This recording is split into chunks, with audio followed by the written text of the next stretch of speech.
This is a map of San Francisco. You may be asking, what is that plotting? Well, this is an app where they plot the human feces that are found on the streets of San Francisco. And you see how almost the whole thing is covered, because that is what has happened in one of the previous greatest cities this country's ever had, except when a communist dictator comes to town. Then they cleaned up the streets. They lined the streets with Chinese flags. They didn't put American flags there. They cleaned everything up. So they're willing to do it for a communist dictator, but they're not willing to do it for their own people. What California wants to do is they want to make it harder for law-abiding citizens to defend themselves. Then they go easy on the criminals who are perpetrating the crime. They don't stand up for the men and women of law enforcement. That's why a lot of people have left the state, because they don't get the support from the communities that they need. A lot of the women tell me they have to take off all their jewelry just to be able to go shopping, because otherwise they're going to get mugged.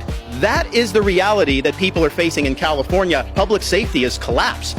When Californians come to Florida, one of the things they'll say, it's almost like an out-of-body experience. They can go to the store, get toothpaste off the shelf, pay for it, and leave, because in a lot of these places in California, everything's under lock and key because they basically legalized retail theft.